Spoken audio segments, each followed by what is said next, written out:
beaucoup de réalisés ont utilisé uniquement le chant comme clé.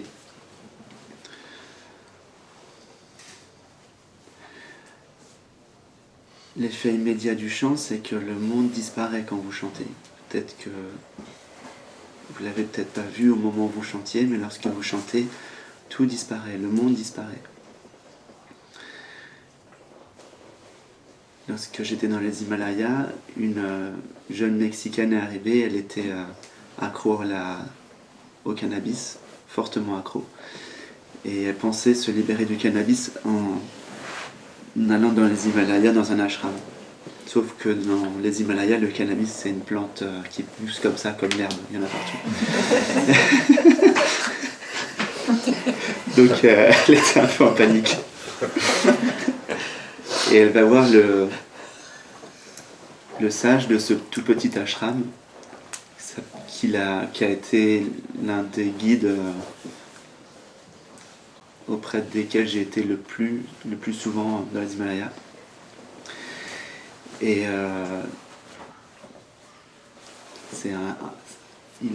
maintenant il doit avoir 80 ans. C'est un papy qui rigole tout le temps. Il est tout le temps en train de rigoler. C'est le Père Noël version yogi. Il est la tête du Père Noël, sauf qu'il a une robe orange au lieu d'avoir une...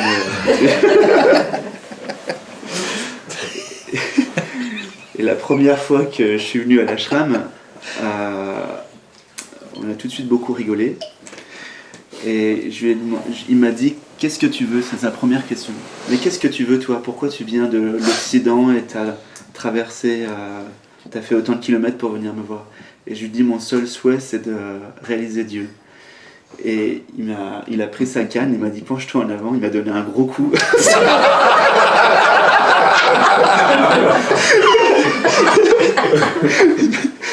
Et il m'a juste dit « Souviens-t'en ». La technique.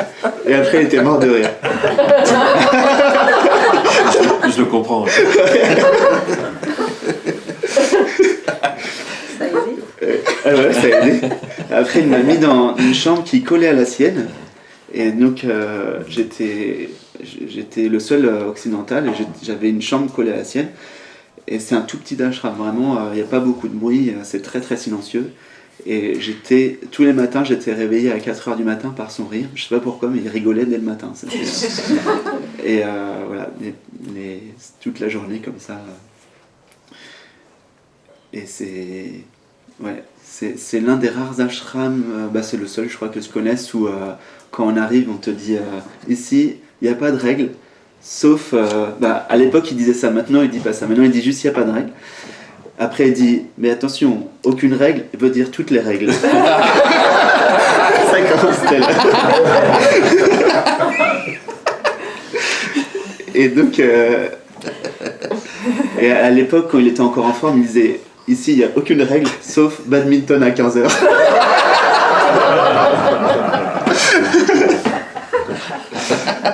Voilà. Je l'appelle Papidji, c'est mon grand-père, je l'appelais Papidji. Et donc Papidji, il voit la Mexicaine arriver complètement déconfite parce qu'elle voulait se détacher de la marijuana. Et tout de suite, il voit, c'est une femme qui est vraiment très artiste, qui a ça. Et sa sadhana, elle lui a dit « You have to sing and dance and forget about the world ». Tu as juste à danser et chanter et oublier à propos du monde. Quoi. C'était aussi un des conseils de Ramana Maharshi, c'était « laisse le monde prendre soin de lui-même ». Lorsqu'on est en sadhana, il y a un moment donné, j'ai posé la question à plusieurs sages, est-ce que vous vous occupez des problèmes du monde, ou vous vous occupiez des problèmes du monde avant d'avoir réalisé le soi? Et tous m'ont répondu non. Tous m'ont dit, j'ai jamais ouvert un journal, j'ai jamais écouté les infos. C'est quelque chose, il y a une focalisation qui est intense. Ça ne veut pas dire qu'il n'y a pas de compassion, hein. C'est juste que voilà, il y a un élan d'introspection tel qu'on ne s'occupe pas de... La cloche sonne. Il y a une vérité.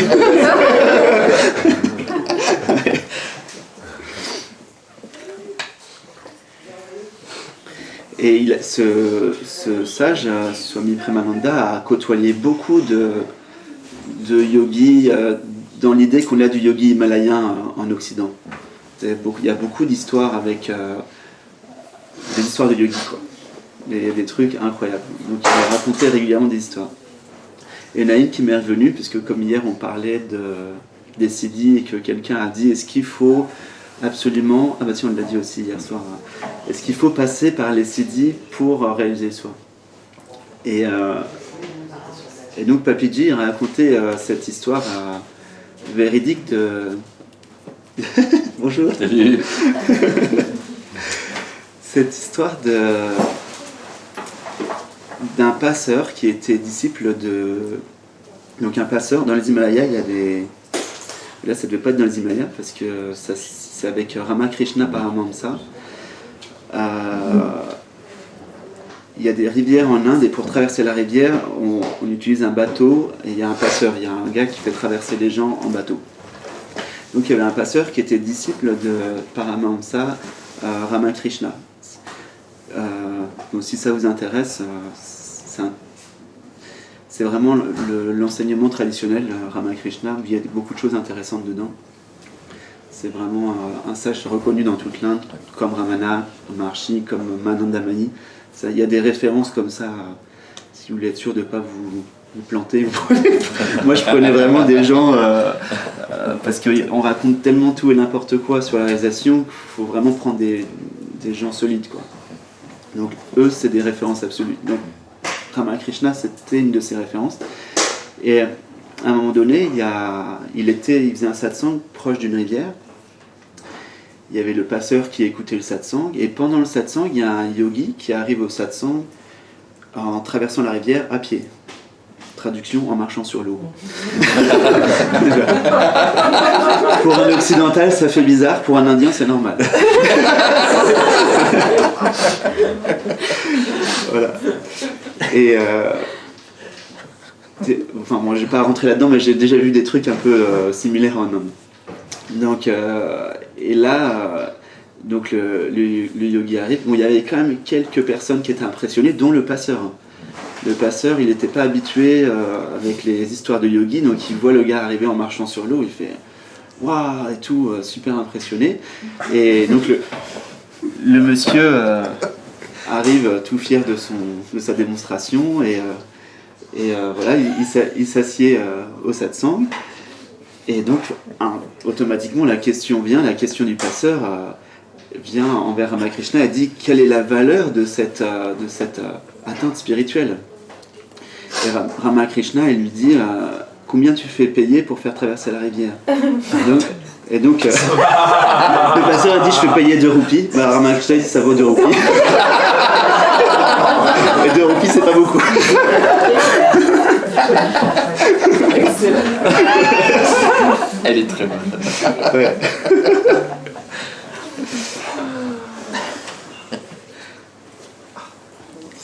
Donc voilà.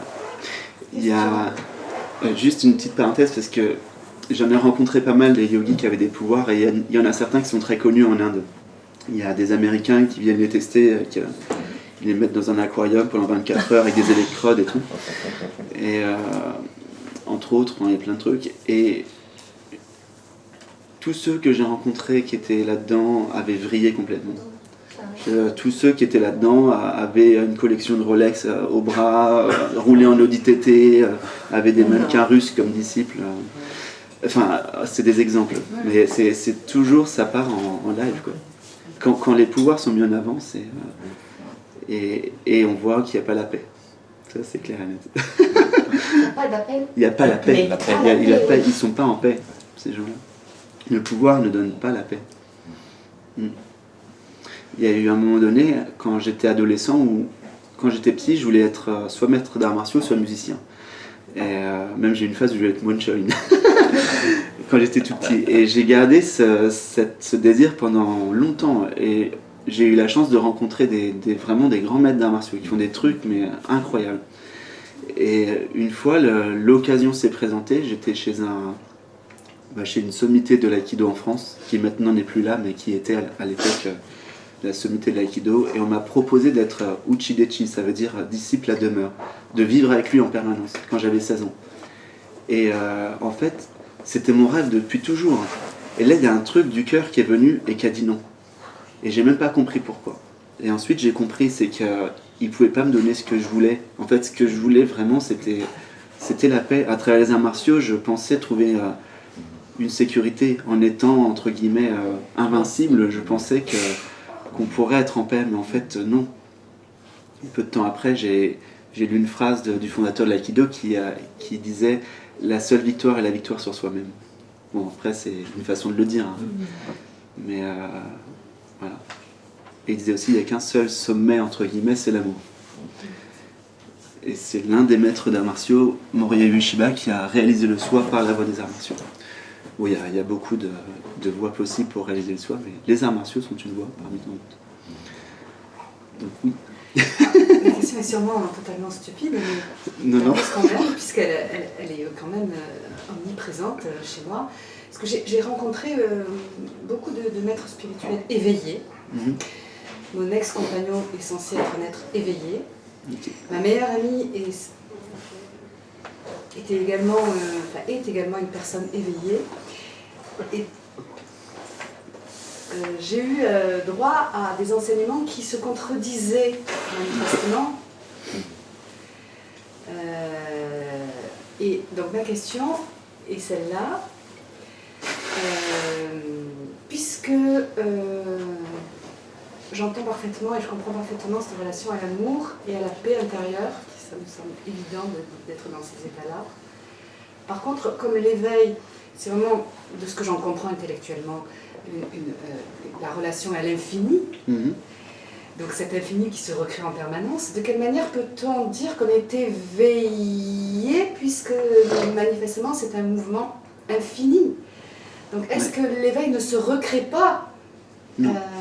C'est ce sentiment de paix à l'intérieur de l'humain qui se recrée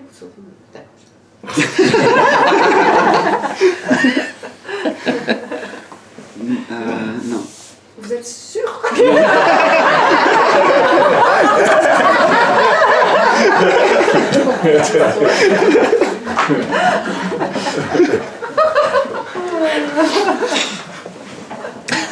J'ai attendu que tu finisses, mais en fait, dès la première phrase, ça a dit non. Mais j'ai attendu quand même que tu finisses. Des fois, ça m'arrive d'avoir la réponse avant la question, mais ça aurait fait drôle pour les autres si j'avais dit non tout de suite.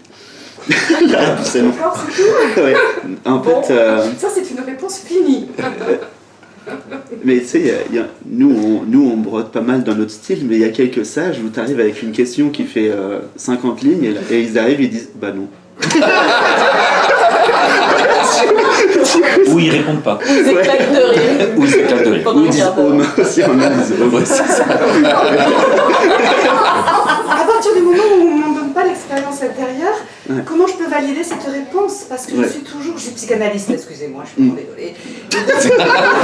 Ne sois pas. Personne n'est parfait.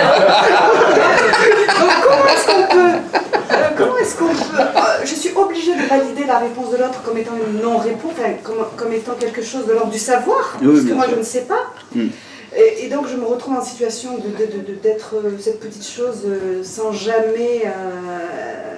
voilà, à la limite, c'est vrai que ça reste encore une question, bien sûr. parce que je n'en ai pas une expérience, oui. évidemment. Tout à fait. On va développer un peu, mais en fait, dans ta question, la réponse est complètement là, parce que la façon dont tu formules les choses montre le faux, le non réel, en fait. Par exemple, il y a des concepts de l'infini, par exemple. Tu as dit l'infini se déploie. Non, c'est pas comme ça. En fait, moi aussi je pensais, mais moi aussi, le mental, en fait, comme il ne conçoit pas l'infini, il fait toujours la même chose. C'est-à-dire qu'il imagine un truc très grand et il grandit. Il essaie de repousser, il s'imagine un truc grand, genre un univers, et il essaie de repousser. Mais c'est pas comme ça. L'infini, ça veut dire que ça ne débute pas non plus. Ça ne débute pas non plus. Voilà. Donc si ça ne débute pas, ça ne s'expanse pas. La conscience ne s'expanse pas, ni ne diminue, il n'y a pas de mouvement. Ah bon? Non. C'est pas du tout ce que... Bah oui, c'est pour ça que je Ce te le que dis. quoi? C'est pas du tout ce que quoi? D'une part, ce que j'ai entendu ou retenu ou validé, ou voilà. Et ensuite, quand je suis dans des états de contraction, comme par exemple cette nuit où j'étais en réaction par rapport à des choses que vous aviez dit, je suis en réaction et puis après je sors de là. Ou quand je suis dans des émotions très fortes, où je me sens en contraction, ou quand je me sens dans la plénitude, dans la joie, dans l'amour, oui, où je suis en expansion, avec le sentiment de pouvoir... peut-être, j'en sais rien, étendre cette expansion. Enfin. Donc, du coup, j'ai du mal à comprendre ce que vous êtes en train de dire. Eh bien, ça, c'est un effet. C'est juste un effet. La contraction et l'expansion, c'est un effet énergétique. Déjà, c'est un ressenti. C'est descriptible. Donc, forcément, c'est pas la nature absolue de l'être, puisque ça fluctue, ça bouge. Donc, donc si tu n'as pas vu d'autres vidéos, souvent j'explique ce que ça veut dire satsang. Et satsang, ça veut dire sat, c'est le réel. Et le réel, c'est ce qui ne fluctue jamais. Donc là, on est assemblés, sangha, autour de ce qui... Enfin, en réalité, pour manifester, pour que ça se révèle, pour que le réel se révèle. Donc le réel, c'est pas ceux qui voient ce mouvement, enfin c'est pas ce mouvement de va-et-vient. C'est ceux qui le voient justement. Ouais, c'est ceux qui le voient. Et ceux qui le voient en fait ne se dilatent pas du coup, tu vois.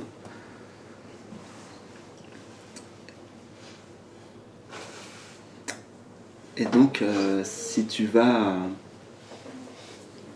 discernes jusqu'au bout entre ce qui est vu et ce qui voit, tu vas te rendre compte qu'il y a énormément de choses qui lâchent, parce que, ou même ce qui fluctue et ce qui fluctue pas, si tu discernes vraiment, tu vas voir que pour la vaste majorité des humains, 100% de leur expérience est du domaine du fluctuant. C'est-à-dire que, donc du coup, ils se retrouvent démunis quelque part. Pierre, juste un truc, est-ce que la paix, c'est pas une conséquence d'avant en fait? Oui, c'est un... Du coup, si on se cadre sur la paix ou sur, je sais pas, ce qui peut se passer, est-ce que c'est en amont de ça et c'est la conséquence, comme on disait la guérison? Est-ce que c'est pas avant et après il y a la guérison et après il y a la paix ou après il y a des choses? Tu vois, pour pouvoir dire voilà, je suis dans la paix, mais moi il me semble qu'en fait c'est avant en fait, c'est avant et après il y a la paix qui... Oui. Il y a être et avant la paix. Ouais, voilà. Et du coup ça permet, je sais pas, c'est un état la paix, enfin je sais pas comment... Non, c'est pas un état, ça fait partie on va dire moi je prends la métaphore du soleil. Être, c'est comme un soleil et il y a des rayons qui sont la paix, l'amour, la joie, etc. qui sont des aspects de être, de ce que tu es véritablement. Mais la paix, elle peut... pour moi, elle bouge, mais avant, il y a quelque chose qui bouge pas. C'est là ça? Oui, effectivement. Bien sûr. Et du coup, si on se cale sur la paix, on a l'impression que c'est fluctuant. En fait, alors qu'en fait, c'est en amont de la paix. Enfin, il me semble. C'est antérieur. C'était une méditation que j'avais proposée à mes élèves, de passer par la paix, de savourer, de goûter la paix, et après de se poser la question intérieurement, qu'est-ce qui est conscient de cette paix? Et en fait, là, on est obligé de parler. Donc, il y a une paix qui est consciente de la paix, mais qui est encore plus stable, plus sereine. Donc ça fait encore descendre d'un cran, on va dire. C'est encore pour parler, parce qu'il n'y a pas de descente et de montée. Ok.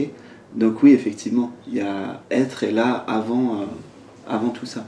Parce que du coup, je sais pas, pour revenir, du coup, si on parle de paix ou si on parle en fait, ça peut être fluctuant, alors qu'en amont, c'est pas fluctuant. Enfin, moi, je le vois comme ça, je sais pas. Ça l'est pas. Mais ce que tu veux vraiment, même en tant que la conscience absolue, c'est pas juste être en tant qu'être pur, sinon tu n'aurais pas créé l'univers. Tu que l'enfer. Si tu es en tant qu'être pur, c'est-à-dire le non manifeste, c'est-à-dire qu'il n'y a aucune manifestation, Oui. ni même rien, ni même aucun Ouais. goût de être, c'est-à-dire même pas joie, paix, amour, etc. Ouais. Il n'y a que l'être pur, absolu. C'est pas ce que tu veux vraiment. C'est pas ce que C'est pas ce que tu veux vraiment. Ce que tu veux vraiment, c'est fusionner tous les plans en même temps. C'est de là que découle l'amour, la joie, la plénitude. C'est quand tout est embrassé. Tu veux goûter la paix, l'amour, la joie. Tu veux pas juste rester dans un absolu. Il y en a qui font ça, qui restent bloqués là.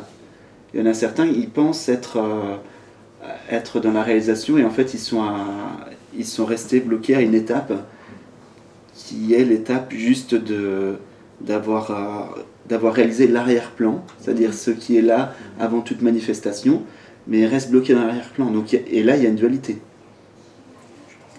Et là, en général, ces gens-là, ils vont enchaîner avec beaucoup de souffrance dans la vie, parce que la conscience va les secouer. Tout va se mettre en place pour leur dire « Allô, réveille-toi, c'est pas fini ». Il y a eu la fusion, il y a ce que j'appelle la réabsorption qui est nécessaire. C'est-à-dire que tout doit être englobé, embrassé. Complètement.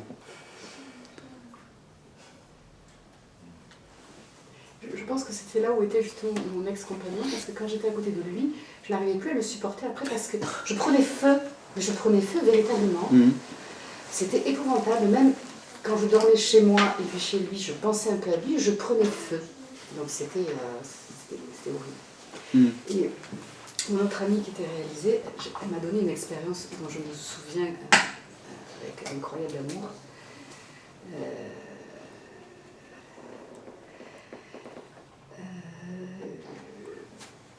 Le bas de mes pieds s'est ouvert, je ne sais pas ce qui s'est passé véritablement, et je me suis retrouvée unie à la terre-mère, avec cette sensation de non-séparation. Et ces racines qu'on nous demande d'imaginer, je ne les imaginais pas, elles étaient là véritablement. Et je me sentais tellement intégrée à l'environnement de la nature que...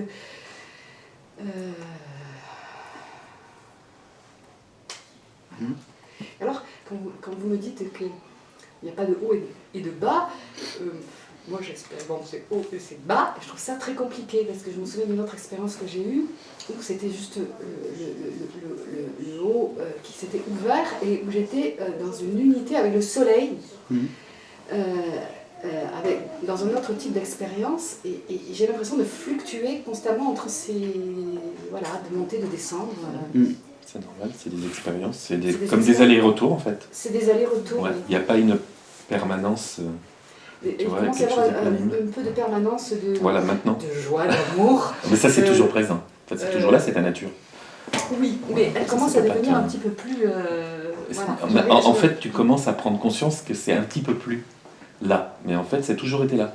Ça a toujours été là. C'est toujours, ouais. C'est pas absent de qui tu es, quoi. Ça peut pas être absent de qui tu es. Ça a toujours été là. Mais quand on disait tout à l'heure, il n'y a pas de haut et de bas, en fait, il y en a dans le relatif. Dans le relatif, tu vas mettre des mots, tu vas mettre des phrases, des définitions, des théories, tout ça. C'est normal dans le relatif. Tu vas dire, il y a un haut, un bas, je suis connecté à la terre-mère, tu vois, ça s'ouvre en haut avec le soleil. Mais c'est merveilleux, c'est sûr que c'est merveilleux. C'est extraordinaire. Je peux vous raconter celle qui m'est arrivée ce matin. Je t'en prie. C'était extraordinaire.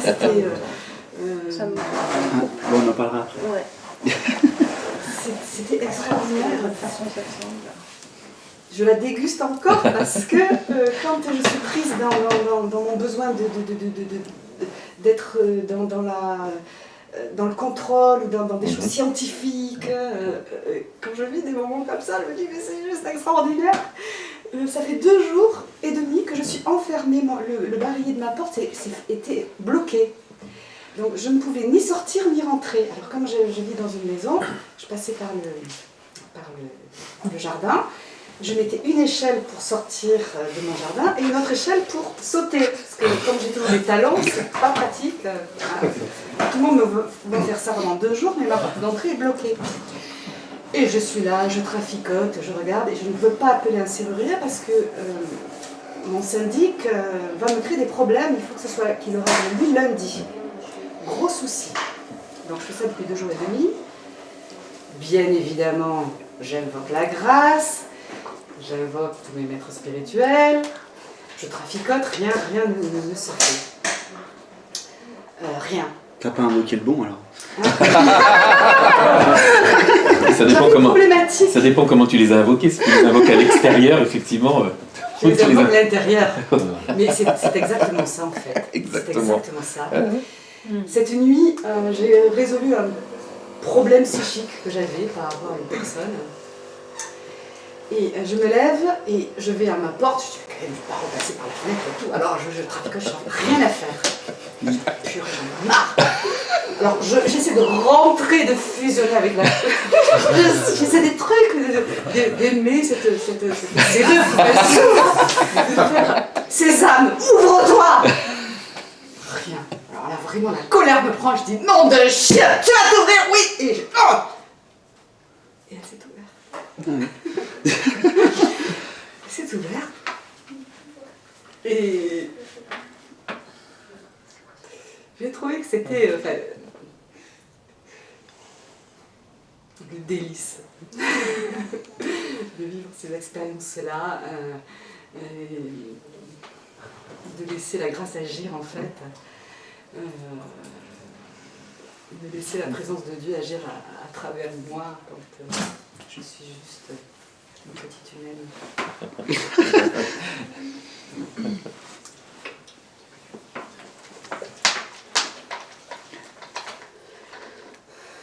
La thématique principale du dernier satsang, j'ai commencé et j'ai fini par là. C'est tous les gens qui m'écrivent et qui me disent quand je sens la présence, quand je suis connecté à la présence, quand la grâce de Dieu passe à travers moi, petite humaine, etc. Et que sans arrêt, en fait, c'est ce qu'on fait sans arrêt avec Gérald, finalement, c'est de vous rappeler ce que vous êtes. Donc, tu n'es pas une petite humaine avec Dieu qui passe à C'est toi Dieu. Tu veux la présence. Oui, c'est que je commençais à le réaliser un petit peu. C'est pour ça. Vraiment, C'est pour ça que je t'ai dit, t'as pas invoqué le bon. Parce que le bon, il est là. Après la réalisation du soi, c'est soit tu te prosternes devant tout, soit il n'y a plus l'élan de se prosterner, mais il n'y a pas de privilège. L'un des trucs qui a été pareil, qui aurait pu être choquant, c'était que pendant 17 ans, j'ai eu de la vénération pour certains sages qui étaient pour moi des références, comme Ramana, comme d'autres, tout ça. Et à chaque fois que je passais devant leurs photos, je sentais le corps automatiquement avoir une révérence. Et après la réalisation, ça ne me faisait plus rien. Je les regardais, c'est moi. Je regardais une tombe, c'est moi. Je regardais tout, le verre, c'est moi. Donc c'était plus du tout... je comprends parce que je me sens toujours dans la révérence. En fait. Ouais. Donc si ça te parle, tu peux être dans la révérence avec tout. C'est ça. C'est une voie. Mais c'est sexuel les problèmes de serrure chez les psychanalystes. Effectivement, c'est exactement ça.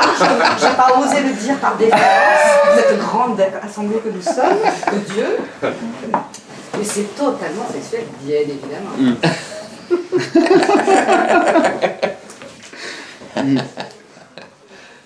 En talons en plus.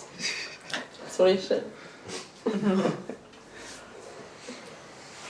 Depuis que j'ai appris que le polyamour était autorisé, pour ça,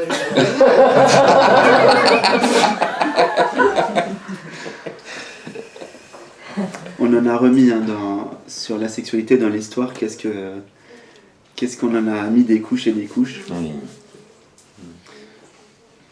Il n'y a pas longtemps, je lisais quand les Occidentaux ils sont arrivés à Tahiti.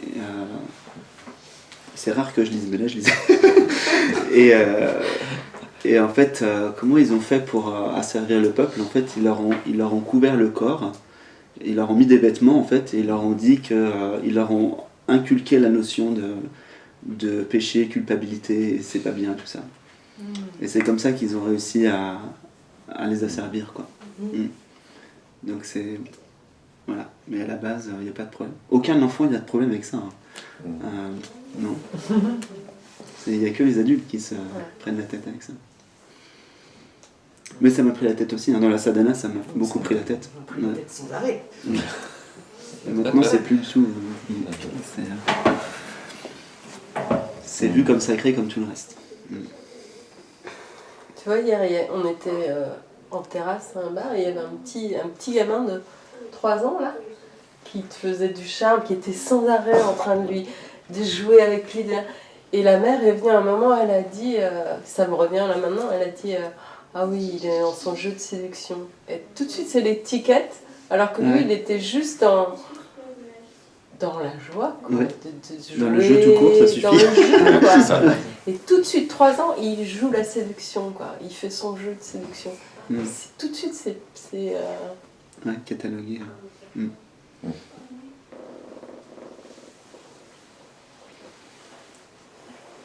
Une fois, on m'avait posé la question comment éduquer au mieux les enfants vers la réalisation, etc. Et en fait, tant que l'adulte a lui-même des schémas limitants, forcément que ça va décalquer, mais c'est pas grave, tout est parfait aussi. Ça fait partie aussi du cheminement pour l'enfant. Puis, Ouais. de toute façon, t'éduques pas pour la réalisation, quoi. Tu vois, ça se fait tout court, quoi. Ça doit se En faire. fait, la mère était gênée d'une certaine façon. Ouais, mais c'est ça. Elle était gênée Ouais, c'est ça. de... Bah, ça nous dérangeait. Oui, non, mais c'est pas une critique, hein. Mais Ouais. c'est pas un jugement, mais elle était gênée, ouais.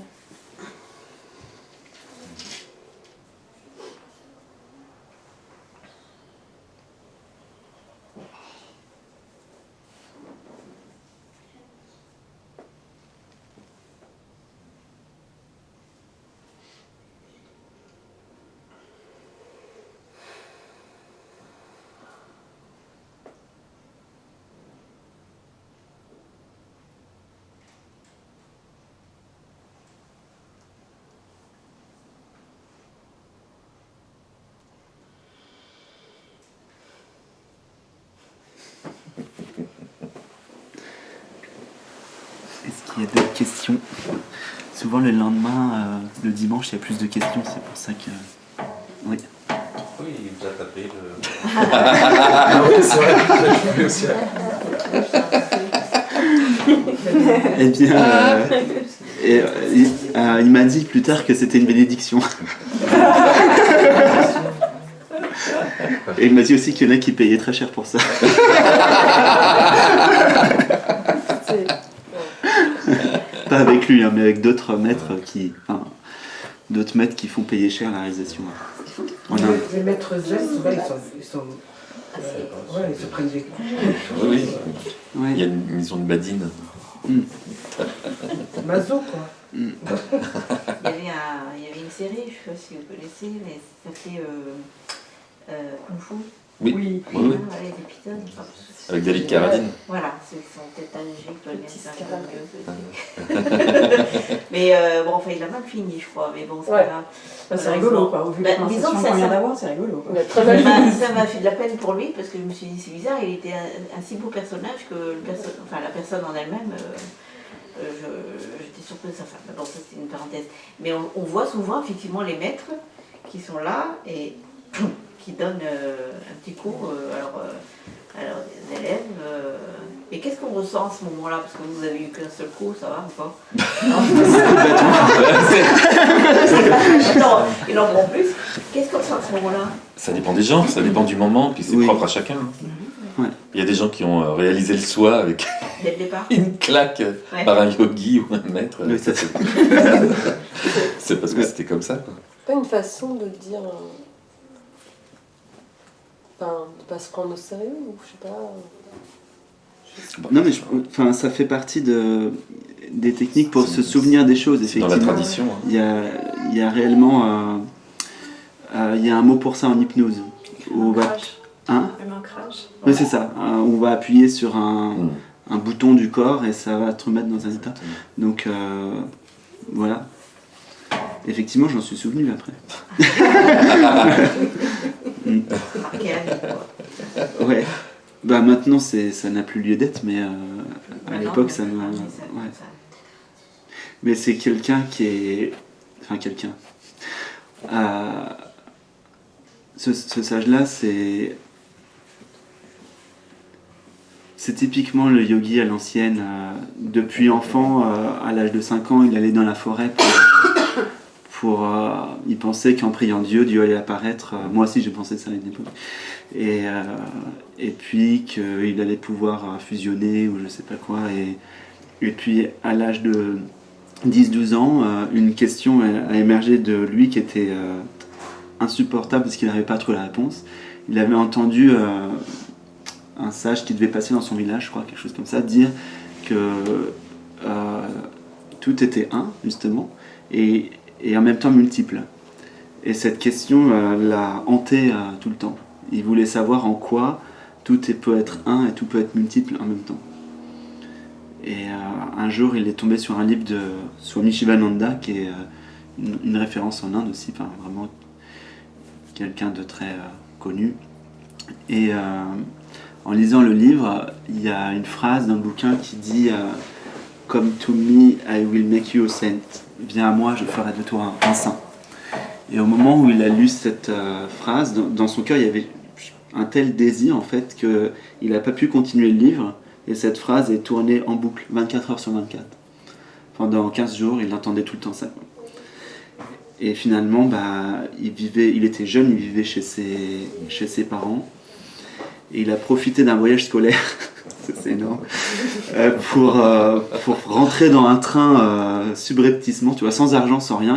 Il a pris un autre train que le voyage scolaire, qui l'a amené dans les Himalayas, chez Swami Shivananda. Ouais. Donc c'est intense quand même. Hein. Et puis il a été le plus jeune sannyasine de Swami Shivananda. Il est arrivé un jour où c'était la cérémonie pour remettre les robes oranges. Et tout était parfait, quoi. Et là, il n'avait même pas 20 ans à ce moment-là. Et il ne savait pas pourquoi, mais il lui la fallait. Il ne savait même pas ce que ça voulait dire, en quoi ça engageait de prendre une robe orange avec un maître. Et il a pleuré pendant des jours parce qu'il voulait ça, quoi. Et puis finalement, et voilà, il a eu la robe orange. Finalement, il est resté quelques années auprès de Shivananda. Et quand Shivananda a quitté son corps, pour reprendre le terme indien traditionnel, il a décidé de partir dans les Himalayas. Tout seul, sans rien, toujours sans argent, tout seul. Et il est parti dans les montagnes, dans un endroit vraiment à 5000 mètres d'altitude, avec juste du riz et des lentilles, où il est resté 2 ans sans voir un visage humain, en compagnie des tigres. Ambiance. Et donc au début il avait très très peur les premiers mois, et ça intensifie la pratique spirituelle. Quand vous avez des tigres qui tournent autour de vous la nuit.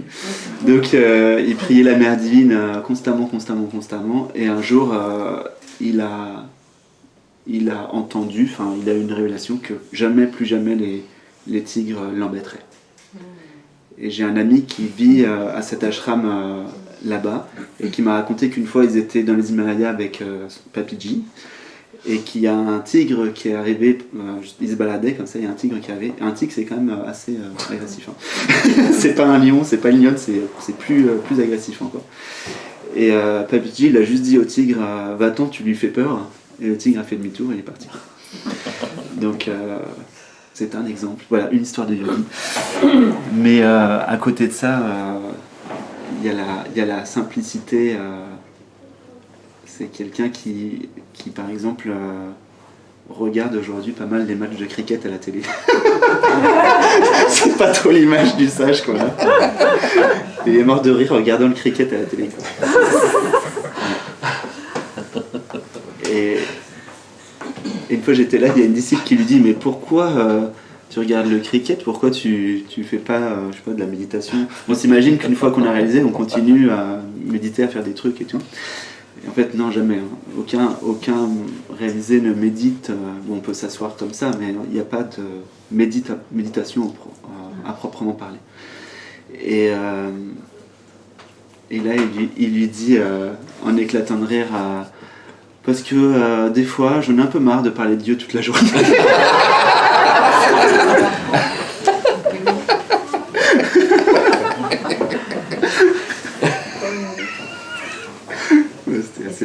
façon aussi d'accepter que, alors, que il est sur Terre, qu'il y a des choses sur Terre qui peuvent être sympathiques, ça change un peu, comme il dit. Non, mais c'est surtout que parler de Dieu, c'est pas le goût de Dieu. Donc, on en parle, ok, c'est bien, c'est un panneau indicateur, mais c'est pas. C'est pas le goût de Dieu, quoi. Et la plupart des gens, en tout cas, moi, j'étais là, il y a des gens qui viennent et qui sont de passage chez lui. Et il y a pas mal de gens qui restaient au niveau des questions, au niveau mental. Et bon, il y avait quelques personnes aussi très on va dire, motivées, mais il y en a certains, ils passent... en Inde, c'est très courant de passer d'ashram en ashram, et puis juste, même de rester au niveau philosophique, quoi. Il y a aussi des Indiens qui restent au niveau philosophique, qui posent des questions, et qui n'essayent même pas de goûter la réponse. Donc c'est lui que ça fait 40 ans qu'il fait ça. Voilà, on comprend qu'à un moment donné... Ça n'empêche que tous les matins il donne satsang et que c'est toujours aussi inspirant et inspiré. Oui. Oui, moi j'ai une question par rapport à la Kundalini. Ouais. Est-ce que pour l'éveil, on doit passer par l'éveil de la Kundalini? Non. Voilà. Pareil. Pourquoi voilà, C'est une expérience. Des fois oui, des fois non. Voilà. Ouais, c'est une expérience. Oui. Il y en a qui décrivent l'éveil, qui disent qu'ils ne sont jamais passés par cette expérience-là. Quoi. Et c'est vrai. Et d'autres, oui. Non, il n'y a pas d'obligation. Non. Ça peut se faire ou ne pas se faire. Et c'est pas parce que tu as un éveil de Kundalini que tu réalises le soir. Exactement. Ça n'a rien à voir. Alors, ça a à voir avec quoi? La Kundalini, c'est... Énergétique. Comment ? C'est énergétique. C'est énergétique, mais alors après c'est beaucoup plus subtil que d'autres expériences, d'accord ? Et ça permet, donc vous connaissez un petit peu l'histoire de la Kundalini, le serpent lové dans la dernière vertèbre, en triangulaire, d'accord, qui est la tête en bas en fait, donc qui est lové, la tête en bas, qui s'élève le long de la colonne. Et en fait ça dynamise chaque centre, donc ça permet une expansion, je dirais pas totale, mais assez quand même conséquente. Ça peut consumer, ça peut brûler les scories, les résidus qui sont reliés à chaque centre d'énergie, tout ça. D'accord ? Et ça permet de faire une expérience de relation. Tu parlais tout à l'heure de la terre-mère, de l'univers. Voilà, ça peut permettre de faire entre autres cette expérience-là. Et ça consume des scories, des résidus karmiques ou des choses comme ça. Mais ce n'est pas la totalité de l'expérience de l'éveil. Ça peut en faire partie, mais ce n'est pas une obligation. Ça dépend des gens, ça dépend des cheminements des uns et des autres. Voilà. Parce que dans tous les textes sacrés Oui. de l'Inde, il y a vraiment cette adoration de la Kundalini, Tout à fait. dans les 1000 noms de la mère divine. Bien sûr. Bien sûr. Non, pas tous les textes sacrés. Hein. Bien sûr. Il n'y a même pas le mot Je Kundalini connais, en tout cas. dans le Bhagavad Gita, il n'y a même pas le mot Kundalini. c'est- C'est pourtant la référence pour les yogis. Kundalini est représenté par une divinité, en plus. Voilà. Ouais. Mais non, c'est pas une obligation. Mais, alors certains la définissent comme une expérience importante, puis d'autres yogis disent que non, pas du tout. Voilà. Donc après, bon, c'est propre à chacun, quoi. Voilà. Mais tout le monde ne passe pas par là. Ouais, tout le monde ne passe pas par là. J'avais posé justement cette question à Swami Premananda. Mais la réalisation, ce n'est pas, n'est-ce pas comme l'éveil de la Kundalini, et à un moment donné, tu arrives en Nirvikalpa Samadhi, c'est la fusion, nanana. Et il m'a regardé comme ça, en faisant comme ça, puis après il fait If you say so. Si tu le dis. Non, en fait, non, c'est pas ça. Mais c'est une expérience, quand même, que beaucoup de chercheurs, beaucoup de sadhaks expérimentent ou vivent, bien sûr. J'ai fait cette expérience-là depuis 20 ans. Ouais. Sinon, je n'aurais pas été en capacité de vivre sur cette terre. Et ça me soutient énergétiquement dans tous les moments difficiles de ma vie. Après, elle peut être vécue partiellement, totalement. Oui. Ça dépend des gens, quoi. Voilà. Mais c'est une expérience. Elle peut être répétitive, hein, on peut la vivre aussi pendant des années, hein, cette Oui, expérience. tout à fait. Tout à fait. Ça me fait rire, en tout cas. C'est le principal. C'est essentiel. Puis ça donne une magie extraordinaire à cette vie. C'est essentiel, si ça te fait. C'est justement ça l'important.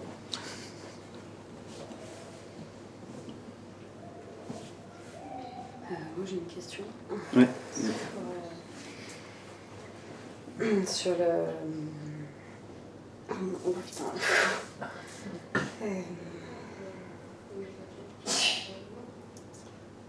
C'est difficile à formuler en fait. Il y a les moments d'absolu qui sont pas très longs, mais qui sont indéniables. Est-ce que tu peux décrire? Est-ce que tu peux me dire ce que tu appelles un moment d'absolu? C'est le moment d'amour en fait. Ouais. Ok. Ça, quand, par exemple, chez Ama, c'est bien, on peut facilement faire le sentir. Ouais. On ne peut pas nier ça.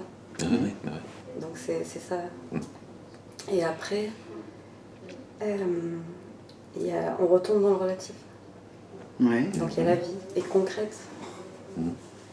Et les problèmes concrets. Des problèmes concrets. Ouais. Ouais. Concret. En deux mots. Que l'on. Ouais, mais les deux, ouais. D'accord, ok. Que l'on crée et concret. Ouais, d'accord. C'est intéressant d'ailleurs. Ouais. Ok. Surtout les relations avec les autres. Ouais. Qui, dans l'absolu, sont juste nous. Oui. Mais dans le Tout à fait. relatif, c'est pas nous. Et ça, c'est un vrai problème en fait, parce que je suis en tension. Oui. Entre.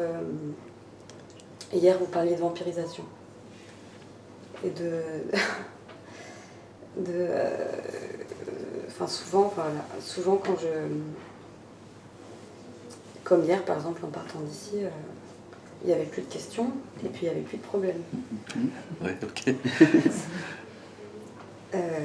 Et donc je pars, je vais à la mer. Ouais, en fait, t'as été à la mer alors? Je reviens et là c'était un moment relativement stable comme ça. De joie. Ouais. Et là, et c'est vraiment pas la première fois, Ok. que quelqu'un vient vers moi et s'accroche à moi. Et au début, voilà, et me matraque en fait de trucs vachement négatifs et tout. Alors au début, moi je rigole parce que c'est drôle. Et puis en fait, au fur et à mesure, je sens, je retombe. Et d'un coup, je réalise que j'ai plus d'énergie, quoi. Ah, t'as la sensation que ça t'impacte vraiment, quoi. Oui. D'accord, ok. Et parce qu'il y a des gestes aussi. Ouais. Mais c'est vraiment pas la première fois. On s'accroche à moi, on touche mes trucs aussi. Et tout. Et des fois, ça peut aller vraiment loin, quoi. Ok. Dans l'expérience. Ouais, voilà. Et puis, en fait, je réalise trop tard. Et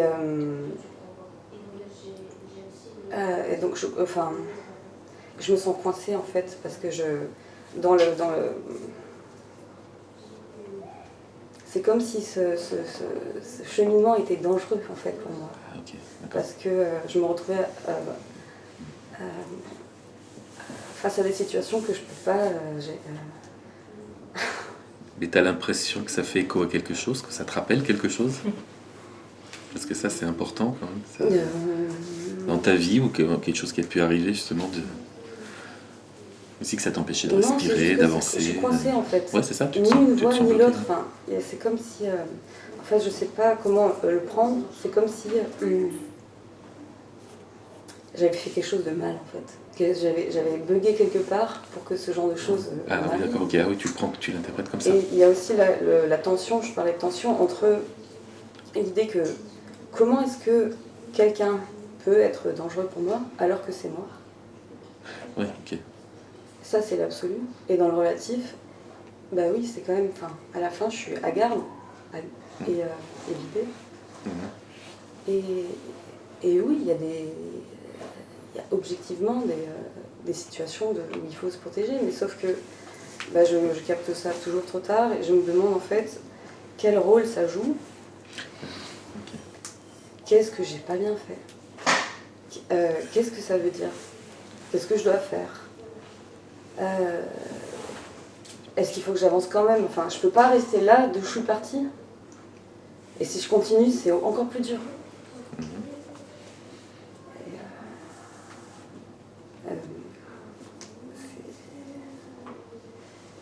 C'est flippant, quoi. Et c'est des fois, c'est l'idée même que les autres êtres humains ne se retiennent pas de dévorer les autres, énergétiquement parlant, qui me donne même pas envie de continuer.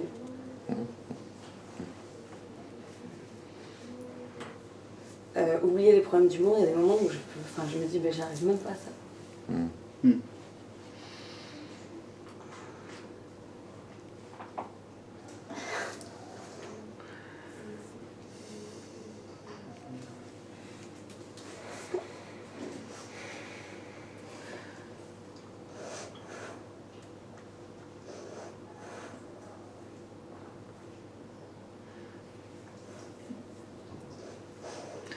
C'est sûr que l'amour, c'est pas tout accepter non plus. Et pendant tout le temps où tu as parlé, j'entendais intérieurement quelque chose qui est inconscient chez toi, tu t'en rends peut-être pas compte, mais il y a une voix qui dit fais de moi ce que tu veux, fais de moi ce que tu veux. Moi j'entends ça quand je te vois.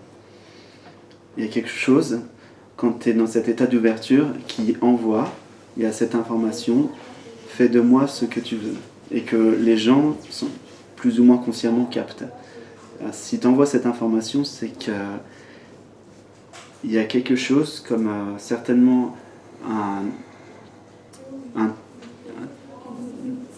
une telle envie de reconnaissance, je ne sais pas, oui on en a parlé avec toi hier. Non. D'accord. Okay. Ah non, on parlait avec quelqu'un et ça te parlait à côté. On parlait avec quelqu'un, tu étais là, la personne était là, et pendant qu'on parlait, je parlais avec la personne et ça faisait écho à toi aussi. De la reconnaissance et de l'amour, toujours être en quête d'amour. Ouais.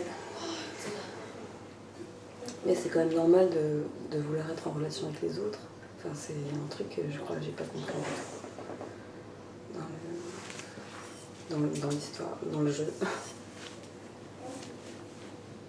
Il y a forcément quelque chose en toi qui acquiesce par rapport à ce qui arrive. Ouais. Donc quand quelqu'un arrive vers toi, il y a forcément une partie de toi qui est tout à fait satisfaite de ce qui se passe. Et c'est ce fais de moi ce que tu veux. Il y a quelque chose dans la façon de croire, dans le système de croyance, qui est validé comme une vérité.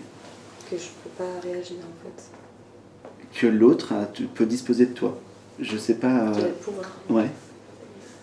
Oui, dans ce sens-là, oui. D'où est arrivée cette croyance que.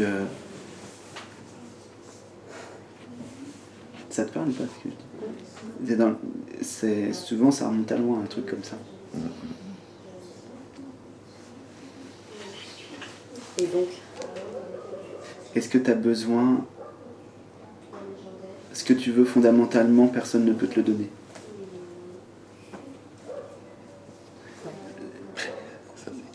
L'amour que tu recherches, personne ne peut te le donner. Il y a un deuil à faire pour tous les humains à ce niveau-là. C'est que ce que vous recherchez fondamentalement, personne ne peut vous le donner.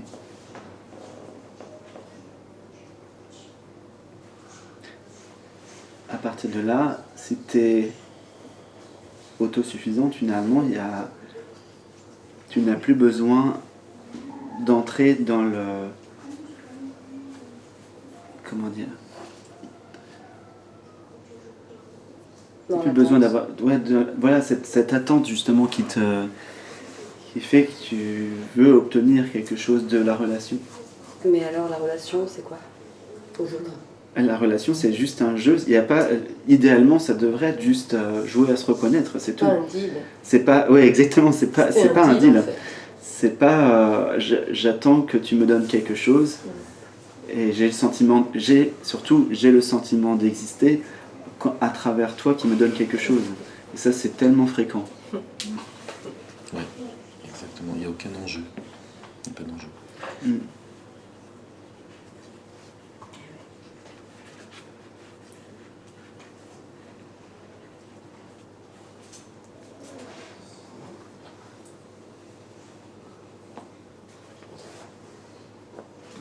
À quoi ça sert d'être autant, genre? D'être autant. D'être autant. Oui. Bah, c'est pour ça. C'est pour juste jouer, à se reconnaître, à se contempler, mais sans passer par cette croyance qu'on dépend de l'autre.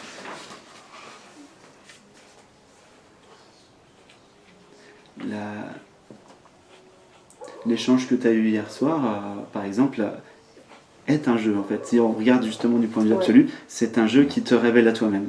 Donc pour te révéler à toi-même, il va mettre en valeur tout ce que tu veux plus, tout ce qui est faux à propos de toi-même. Donc vois-le justement comme un jeu et regarde. Qu'est-ce que tu as appris cet échange avec cette personne? Qu'est-ce que tu ne veux plus là-dedans dans ce qui s'est passé? Il faut que je réponde. Ouais.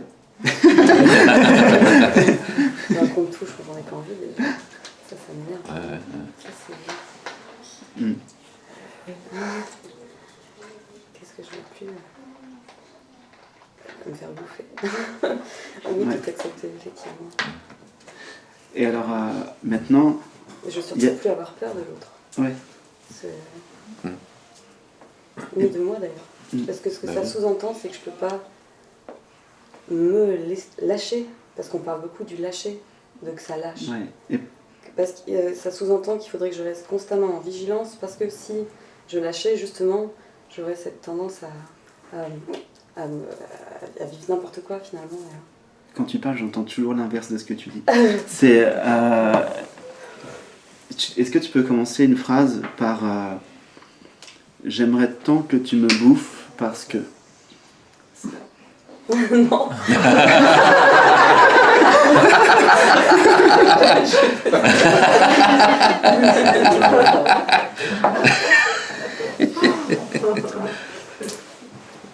Ça mettrait en valeur justement il y a une fausse croyance qui est hyper puissante et ça la mettrait en valeur.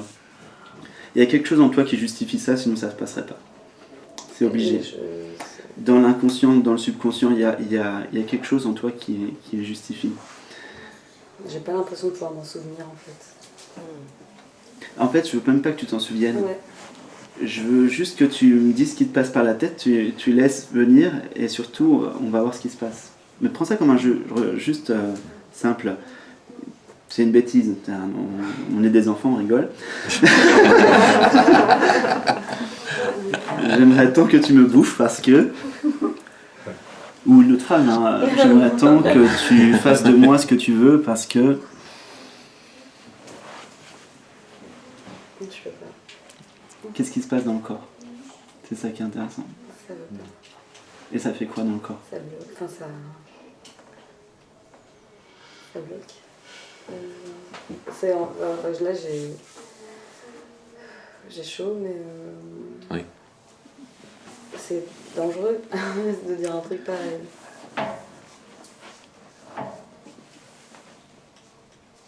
C'est la mort, en fait. Ah oui? Disparaître, mais ça m'a... Ça, c'est intéressant. C'est la mort si on te touche. Ou si...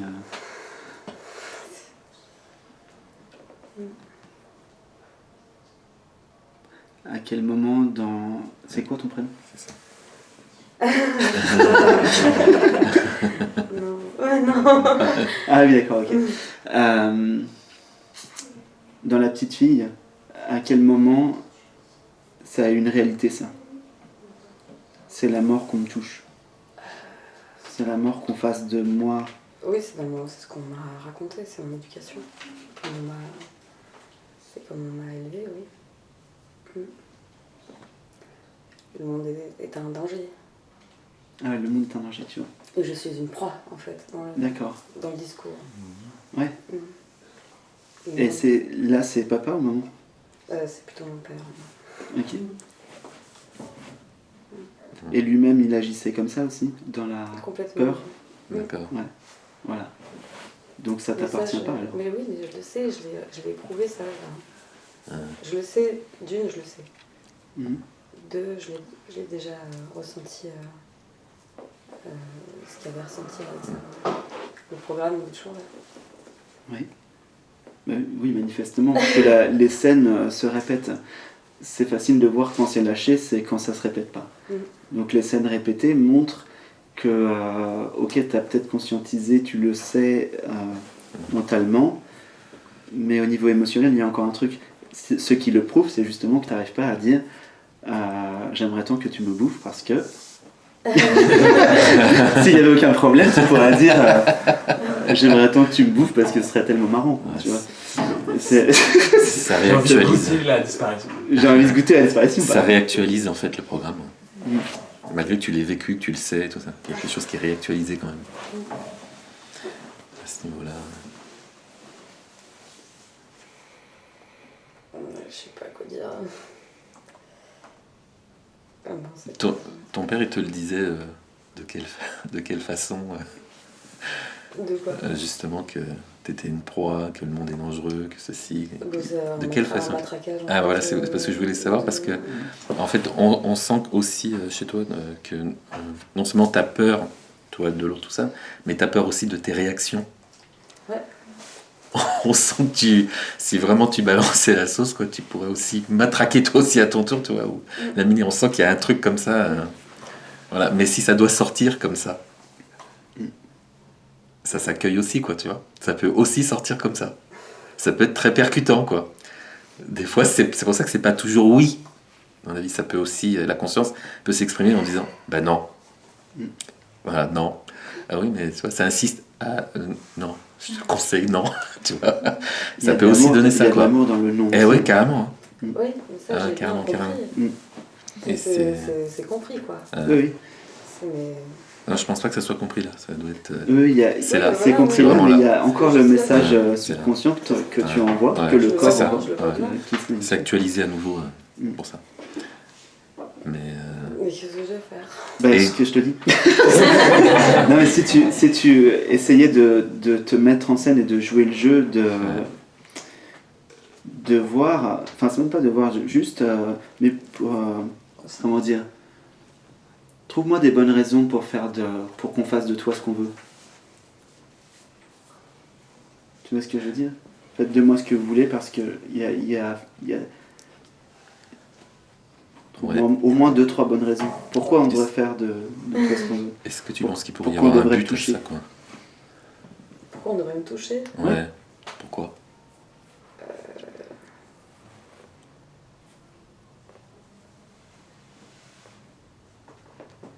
Franchement, il n'y a rien, quoi.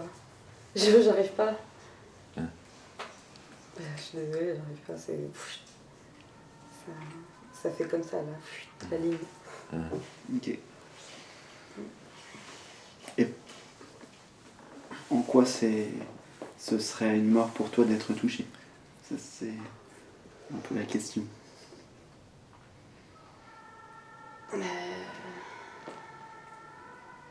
J'arrive pas à répondre. Je sais pas. C'est pas rationnel, ce truc. Oui, ça c'est clair. C'est sûr que c'est pas rationnel. Et tu as ça avec tout type de personnes, c'est-à-dire que le fait que tu peux pas t'abandonner à ce dont on entend parler, ou spécifiquement avec des femmes, ou avec des hommes, avec les deux, c'est... Maintenant, les deux. Voilà, ok, d'accord.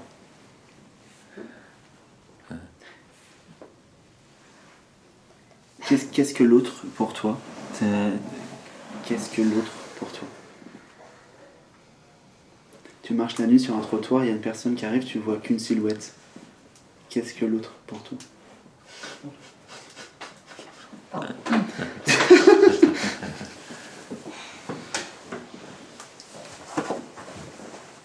Franchement. Ouais, franchement. La vérité.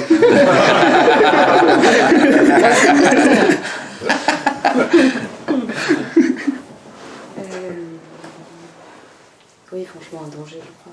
Ah, ok, d'accord. Ouais. C'est le premier truc qui vient, mais c'est pas nommé. Oui. C'est, après, tout ce que j'essaye de construire pour résister à ça, c'est des choses surajoutées.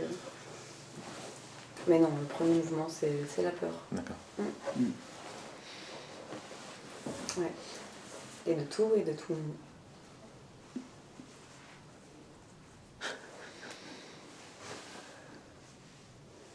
C'est pas très marrant, quoi. Non, si, c'est marrant. Ok, peur. Et ultimement, cette peur, elle t'amène où? À la mort, c'est ça? Si je tire tous les fils, oui. Ah ouais, d'accord. Si tu Oui, vas parce jusqu'au bout. qu'après, le reste, c'est des aspects, des détails, quoi. Ok. La peur de la mort.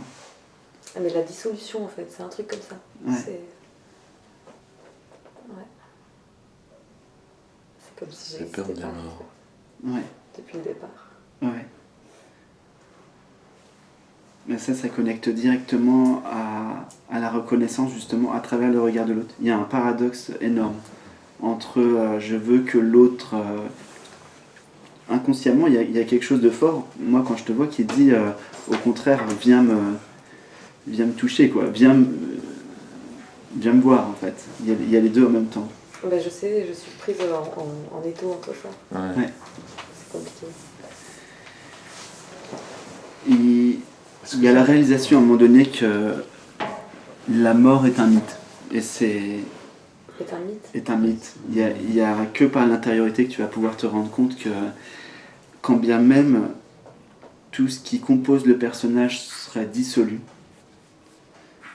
complètement, eh bien il peut pas y avoir de disparition. Ouais, tu peux Être pas- ne disparaît pas. Tu peux pas ne pas être, c'est impossible.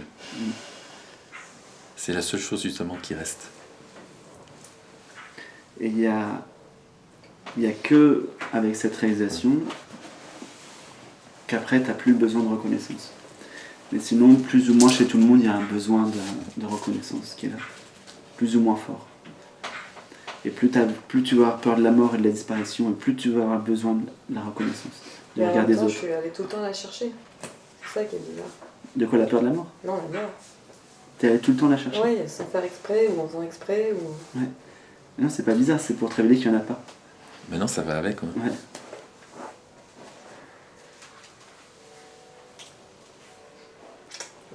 Il y a la peur apporte aussi une fascination par rapport à ce dont tu as peur. Quand tu as peur de quelque chose, tu conscientises la chose envers laquelle tu as peur.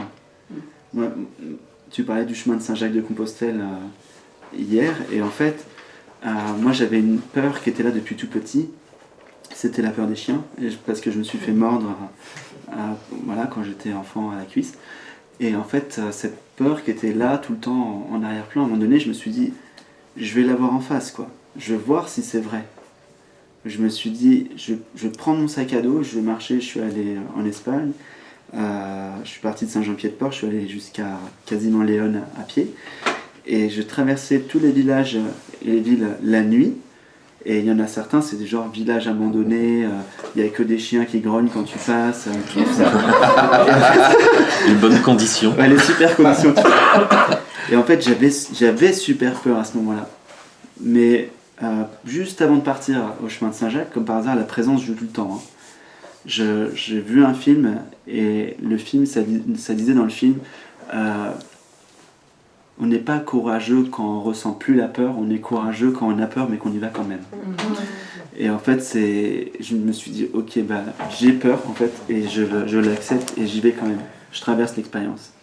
Et de nuit en nuit, je me rendais compte que, en fait, toute cette peur qui venait, c'était 99%, c'était des images mentales. C'est-à-dire que c'est un peu comme toi avec quelqu'un qui arrive, et là, ça va broder. Regarde, observe ton mécanisme, tu vois, ça va broder, tu vas faire une mise en scène et tout. Comme par hasard, ça arrive, évidemment, parce que tu crées toute la mise en scène, tu vois. Et moi, je visualisais le chien qui allait forcément aller vers moi, me mordre et tout ça.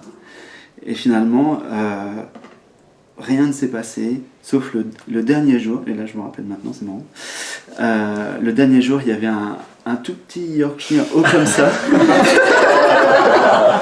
un tout petit, qui m'a foncé dessus, qui m'a aboyé, et qui a essayé de me mordre au tibia, mais il s'est cogné contre l'os, je crois que c'est fait mal.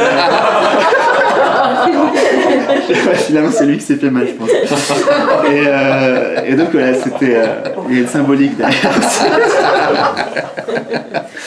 Ouais. Je pense que tu l'avais créé normalement, ça m'est arrivé. Non, le chien, le petit chihuahua, non, je ne l'avais pas créé. Mais en tout cas, je me suis rendu compte que toute cette mise en scène, c'était toujours moi qui l'a créé, cette peur. Et ça je peux te le garantir pour toi-même dans ton expérience, lorsque tu vas arrêter de rentrer dans ce schéma d'anticipation, parce qu'en fait tu C'est ça. anticipes tout le temps avant que ça arrive. Mm. Ça se voit quand tu parles que tu mets un monticule de scénario. En fait, quand tu vas arrêter ça, tu vas te rendre compte que déjà il n'y aura plus de saisie. La personne elle pourra plus rentrer dans ton scénario que tu lui as gentiment proposé. Tu lui invites à faire. Et après, à ce moment-là, ce qui va se passer, c'est que ça ne se représentera plus jamais. Dès que tu lâches une peur, ça ne se représente plus jamais. Si tu lâches cette broderie mentale que tu fais par-dessus la réalité, tu vas te rendre compte que ça ne se représentera pas. Mais tant que tu restes avec la peur, comme tu es un, comme tu es l'absolu, tu es le tout, tu vas volontairement, toi, la conscience absolue, créer des scènes pour te révéler que c'est faux, que c'est illusoire. Il n'y a rien que vous vivez dans votre vie qui n'est dû au hasard. Jamais. J'ai rencontré beaucoup de gens qui vivaient des problèmes relationnels et souvent en couple, par exemple, et qui sautaient d'un couple à l'autre. Des fois 10 personnes. Et à chaque fois, c'est le même schéma. Le schéma d'abus, par exemple, une femme qui est abusée, et à chaque fois, ça tourne en boucle, en boucle, en boucle. À un moment donné, tu te poses la question, ça viendrait peut-être de moi. Et ouais, ça viendrait peut-être de comment tu crois. Évidemment, toi, la conscience absolue, tu es libre de ça, mais tu as aussi le pouvoir de créer cette mise en scène-là. Et dès le moment où c'est vu, et cette émotion lâche, et pour la lâcher, il faut la traverser, comme quand j'ai pris le petit sac à dos et que je suis allé la nuit. Voilà, là, ça ne se présente plus, une fois que c'est accueilli. Donc la prochaine fois que tu es sur le trottoir la nuit et que tu vois une silhouette au loin et que tu vois le scénario qui arrive, tout de suite tu vas à l'intérieur, comment c'est ? Pose-toi la question, comment c'est ? Et regarde ce qui monte. Regarde ce qui arrive. Après, si la personne elle arrive, tu dis j'ai pas le temps, je regarde à l'intérieur. Mais ça peut être vachement drôle. Ça peut être très drôle. Ça peut être vraiment drôle. Ma mère elle a eu une expérience un peu bizarre quand elle était serveuse, donc elle rentrait très tard. Et il était 2h30 du matin. Elle remontait une rue à Paris, tu vois, dans le 20e arrondissement, et elle entendait pas, mais loin, tu vois, derrière. Mais il y a que elle et la personne qui marche. Et là, elle a un truc qui se met en route, mais elle commence à rigoler en fait. C'est-à-dire qu'elle prend pas les choses au sérieux à ce moment-là. Et elle se prend pas au sérieux non plus.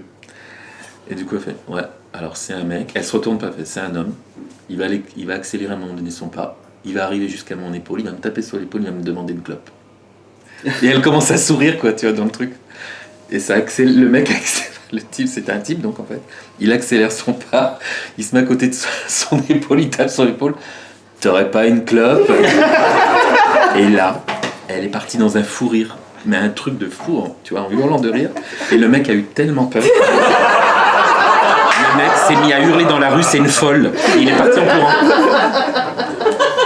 Ça a complètement démystifié le truc, quoi. Parce que, bon, tu vois, on habitait dans le 20e, c'était pas toujours évident au niveau des... Tu vois, il y avait des bandes qui... Enfin, il y a plein de gens, il se passait des agressions, il y avait tout le temps des trucs. Mais ça a complètement démystifié le truc. Il a raison, Pierre. Je sais que c'est pas évident, mais il faut essayer de prendre ça comme un jeu. Comme un jeu. Et après, s'il doit y avoir un élan de taper le poing sur la table quand tu es face à une situation, eh ben, tu taperas le poing sur la table, quoi. Tu vois, c'est pas grave. C'est toi qui disais que ça a commencé à taper, un petit peu différent, mais dans le tram hier. Oui, c'était... Ça commence déjà en fait. Mais là, ça vient chercher plus loin. Oui, mais- c'est normal. Ça va aller jusqu'au bout. Ouais. Ouais. Jusqu'au bout, ça va continuer, ouais. jusqu'à ce que tu aies lâché complètement. D'où le fait que ça monte de plus en plus aussi. Ouais. Ouais, là, ça va un peu plus crescendo. En parallèle, quand je vous disais par rapport aux arts martiaux, moi j'avais fait les arts martiaux pour me sentir en sécurité et j'étais régulièrement agressé. Jusqu'au jour où après la méditation est arrivée et à un moment donné, je me suis rendu compte que je commençais à être dans l'accueil de ce qui se présentait. Comme c'est notre état naturel. Et il y a même une fois, la dernière agression que j'ai subie, c'était à Angers, avec un chien. Un homme, un chien, les deux en même temps. Et j'étais debout, c'était la nuit. Et là, intérieurement, donc le chien venait vers moi en grognant. Intérieurement, ça a dit « Viens ».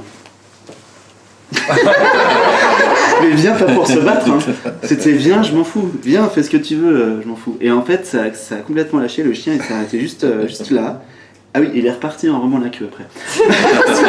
Ouais. Ce qui arrive souvent d'ailleurs, Oui. avec des chiens. Oui, des fois ils aboient, ils font juste leur job en fait aussi. Donc, et maintenant j'ai beaucoup de plaisir à justement, quand je me fais aboyer, de regarder les chiens, même si c'est derrière une barrière, et de les regarder jusqu'à ce qu'ils arrêtent complètement. Et en fait, tu te rends compte qu'ils jouaient. Ils jouent en fait, ils jouent tout le temps. Les chiens, oui. Mais tu peux être comme eux aussi.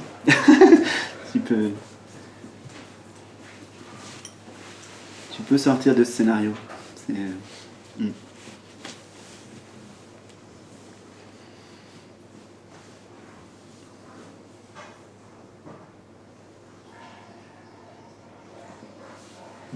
J'ai trouvé la réponse. Cool. Pas cool. Ah bon? T'as trouvé la réponse par rapport à ce que je te disais tout à l'heure? Ok. Est-ce que tu... C'est parce que j'existe pas. Ouais. Mais il y a quelque chose de vrai là-dedans aussi. Que tu n'existes pas? Mm.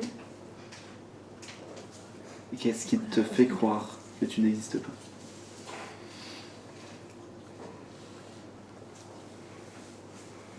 Tout ce qu'on est, ça n'existe pas vraiment.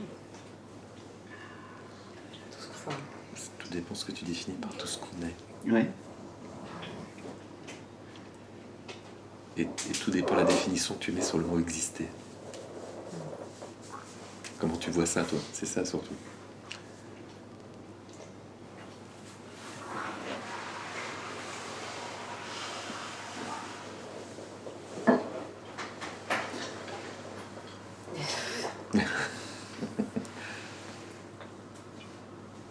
j'ai toujours l'impression de même les choses les plus intenses. Oui.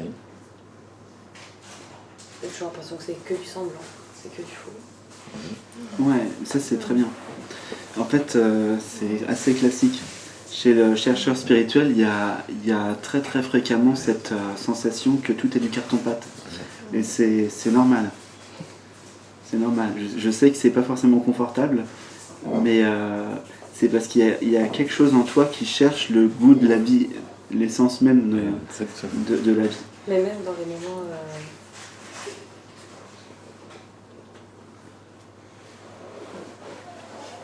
Même dans les moments, quoi. Oui, parce que ça suffit pas. Ouais. Les moments, les états de conscience, là, ça suffit pas. S'il y a un intense désir de réalisation, là, ça suffira pas. Quelque chose en toi voudra autre chose, voudra la fin, quoi, que ça soit terminé.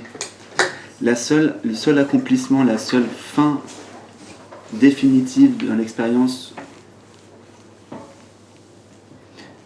Je fais ça parce que c'est ce que justement, c'est marrant, Swami Premananda disait enfin, Swami Premananda c'est Papiji, c'est mon grand-père. Bon, il y a plein de Swami Premananda en Inde, c'est pas celui que vous connaissez forcément. Il disait, que pouvez-vous retenir dans la paume de votre expérience, de tout ce que vous avez vécu, de tout ça. Il y a rien de ce dont vous faites l'expérience ne reste, c'est comme du sable. Donc la seule fin définitive ne se situe pas au niveau de l'obtention de quelque chose, mais de la réalisation de ce que t'es, fondamentalement. Et là, il manque rien du tout. Tu le sais, tu l'as dit hier. T'as dit que hier, il manquait rien, il n'y avait plus de questions. Ok. Donc tu le valides régulièrement.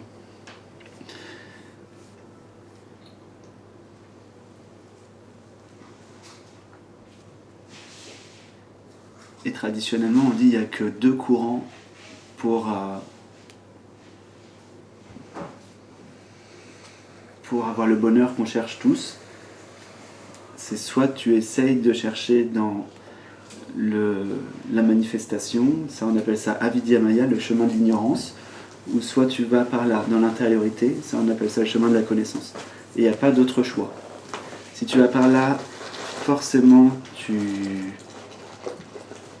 n'auras rien au final. Ou ce sera peut-être plaisant, tu vas sauter, comme il disait en Inde, tu vas faire le mental de singe, tu vas sauter d'une petite joie à une autre, mais jamais de complétude. Et par là, il y a de la complétude. Au moins, la voie que tu suis est la bonne. C'est déjà pas mal. Parce qu'il y a quand même beaucoup de gens qui sont persuadés qu'ils vont trouver la joie uniquement à travers la manifestation, les 5 sens, etc. Enfin, la bonne, selon, c'est pas que moi qui le dis, hein, c'est tous les sages qui le disent. Et comme disait saint Augustin, mieux vaut marcher à cloche-pied sur la bonne voie que courir dans la bonne direction. Ça paraît peut-être un peu plus difficile, effectivement, parce que tu compenses jamais, t'es jamais dans... tu vois les choses en face, donc ça paraît effectivement peut-être plus difficile, mais ça vaut le coup. C'est souvent une question que... Des fois, je posais la question à certains maîtres en Inde. Je leur disais, non, mais est-ce que ça vaut vraiment le coup, l'éveil? Que je sache... si je continue ou pas. Ouais, si je continue ou pas, quoi. Et ouais. Bah oui. C'était Osho qui disait Yes. si on vous propose $1 million, vous l'éveil, choisissez le $1 million. Ouais. Oui, il y a des gens qui disent quand tu sais ce que c'est l'éveil, il vaut mieux pas l'avoir. Parce que, oui, il disait Mm. qu'une fois que l'éveil, il n'y aurait plus personne pour en profiter. Ouais, mais Osho ne fait pas autorité en Inde. C'est loin d'être une source. Prenez des références, quoi, parce que si vous prenez n'importe qui. Non.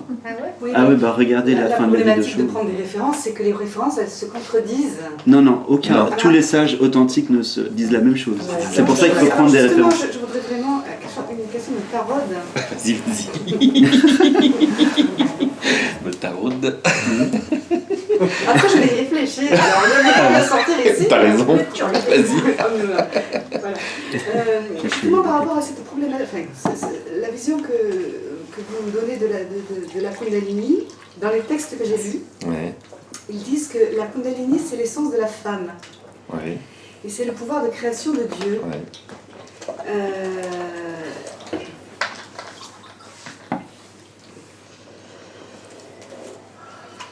Et donc il n'y a pas de problème. Hein. C'est parfait. Les éveillés qui n'ont pas l'expérience de la Kundalini n'ont pas l'expérience du pouvoir de création de Dieu. Donc à un moment, il y a une problématique de complétude. Non. Alors expliquez-moi, parce que moi j'ai besoin de comprendre.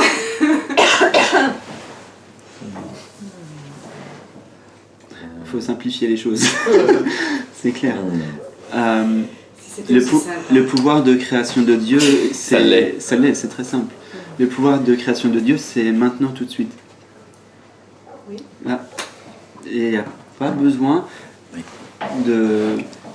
d'ajouter quelque chose. Maintenant tout de suite, tu crées tout dans l'expérience. Si toi, la conscience n'est pas là, rien n'est créé, rien n'est réalisé. Oui. Et c'est tout, il n'y a que ça. Alors, qui est Kundalini ou pas hein. Oui. Alors pourquoi Dieu a créé la Kundalini s'il n'y a pas besoin Ah non, c'est pas qu'il n'y a pas besoin, c'est une expérience. C'est une expérience qui peut être très intense Alors suivant les gens. justement, c'est justement ce mot qui me gêne, parce qu'on dit qu'elle est l'essence du féminin, de l'expérience du féminin. C'est pas moi qui le dis. Ouais. Ce sont Ama, j'ai lu ça. Ouais. J'ai lu ça chez Tatata par exemple, Ouais, j'ai ouais. lu ça. Dattatreya Shivadana, que Ouais. j'aime beaucoup, beaucoup dans ma vie. On est d'accord, mais c'est pas l'expérience ultime. Mais on est d'accord Oui. dans ce que tu viens de dire. Déjà, s'il y a un féminin et un Ah oui, masculin, oui, c'est pas j'avais Parce que l'expérience. par L'expérience exemple, ultime. voilà, parce que par exemple C'est- dans les, si tu fais l'expérience donc de la réalisation du soi, Oui. il n'y a plus de féminin ou masculin. Donc c'est pour ça que j'ai insisté là-dessus en te disant, bah, c'est une expérience. Voilà. Après, elle peut être plus ou moins intense suivant les gens. Et elle peut révéler tout un tas de choses chez les gens, elle peut apporter tout un tas de choses chez les gens. Mais ça reste une... C'est comme une étape en fait, c'est comme une compréhension. Comme une compréhension. Et voilà, aussi intense soit-elle, c'est comme une compréhension. Parce qu'en tant que femme, se dire que cette expérience, elle est cellulaire, elle est l'essence de ce que je suis, c'est quand même quelque chose, quoi. Et que Si chaque tu- femme que je rencontre possède en germe ou éveillée, Si tu t'identifies au fait d'être une femme, de ceci, de cela, toi, il y a tout un tas d'étiquettes et autres. Pour le moment, je suis une femme, ça Tu c'est vois. clair. Non. Et c'est... Non, ça c'est ce qui apparaît. Ça, c'est Bien sûr, ça. quand j'ai mis des enfants au monde, c'est quand même l'expérience que j'en ai fait. Ouais, ça c'est ce qui apparaît effectivement Voilà. dans le Donc relatif. ça, c'était bien réel et c'était bien concret, C'est- c'était là. Mais c'est une forme. C'est une forme. Voilà. C'est une forme. Je... Dans le relatif, oui, tu es une femme dans le relatif. Et dans mes organes. Dans le relatif. Donc, Ce bon. qui n'est pas le cas dans l'absolu. Tu n'as pas de sexe, tu n'as pas de choses. T'es pas ça, tu es à la fois dans ce cas-là un homme, une femme et rien de tout ça aussi. Ouais, dans le relatif, oui. On décide de s'incarner dans un corps de femme, dans un corps d'homme. On ne décide pas, c'est la conscience en fait qui manifeste les choses ainsi. Mais c'est pas fait pour rien, c'est-à-dire que au départ il va y avoir une dualité du fait qu'on se croit une femme ou un homme, ça fait partie de l'expérience. Et progressivement on commence à regarder ça tu vois, en amont. Et là on voit que mais c'est qu'une forme. En fait je suis pas spécifiquement une femme. En apparence j'apparais comme une femme dans le monde phénoménal et relatif. Tu apparais comme une femme, constituée comme une femme biologiquement, tout ça, tu peux avoir des enfants, tout ça. Voilà. Mais Dans le c'est psychisme aussi. oui, mais c'est relatif, c'est du relatif. Voilà, ça met pas, je suis pas en train de diminuer le fait du relatif ou autre, Non, attention. voilà. j'ai pas ces notions-là. Voilà, moi. voilà. J'ai pas ces notions de supérieur, inférieur. c'est Voilà. vraiment des choses Ça qui existe se même pas, tu vois. Ouais, on est d'accord. Voilà, mais tu n'es pas en fait dans l'absolu, dans l'expérience directe, quand tu fais entre guillemets abstraction de cette forme-là physique, tu n'es plus spécifiquement une femme, ni un homme. Tu es la conscience. Et la conscience sans forme, quoi. Mais bon, là c'est dans quelque chose de plus vaste. Et donc pour en revenir à la Kundalini, moi aussi j'ai fait des expériences de Kundalini, tu vois. Voilà. Effectivement, on peut ressentir certains aspects d'énergie divine, mère divine. Moi je l'ai ressenti, je l'ai perçu comme ça, dans mon expérience.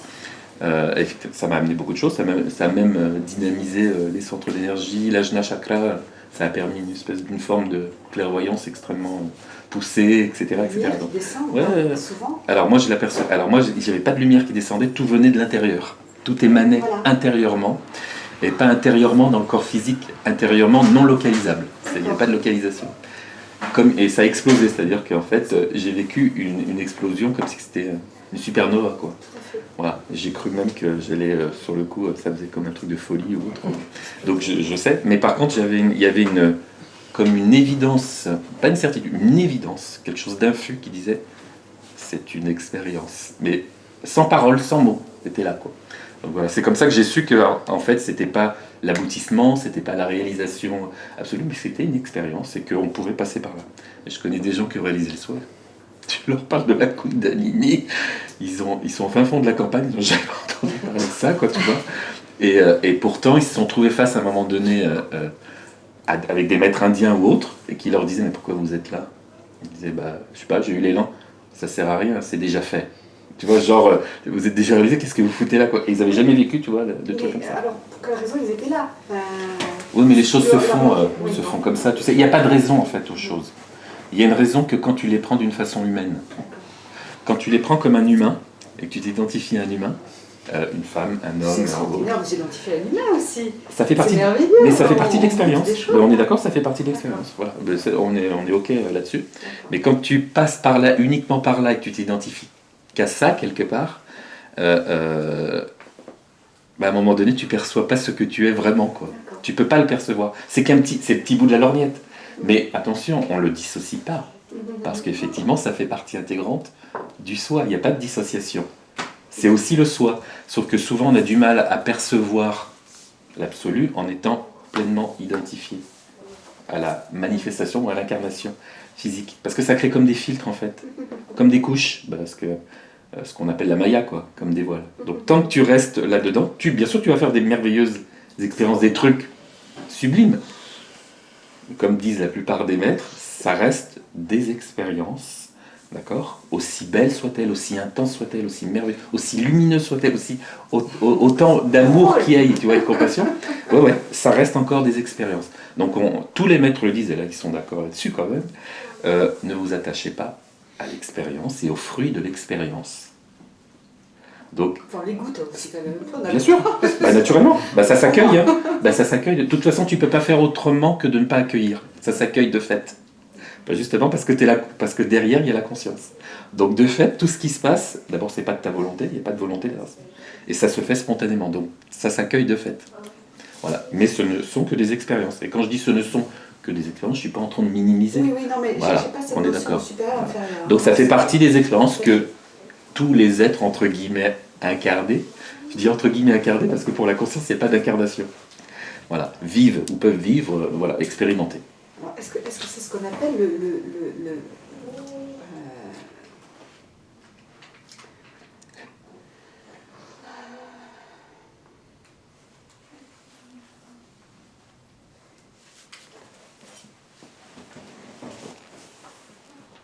pas le dire.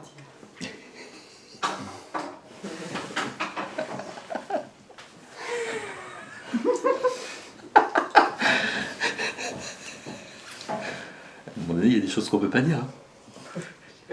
Tu vois, mental, à un moment donné, il fait bon, là, ça vrille, c'est ça bug.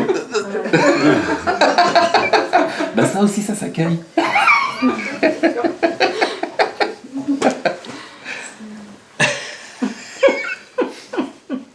Les prières sont entendues. Alors une question, quelle différence entre l'éveil et, être éveillé et être maître? Comme maître Jésus, est-ce qu'il nous dit qu'il est éveillé? Est-ce qu'il y a une hiérarchie? Il y a quelque chose? Ah oui, c'est intéressant. Il n'y a pas de hiérarchie. Pour la conscience, il n'y a aucune hiérarchie, il n'y a aucun niveau.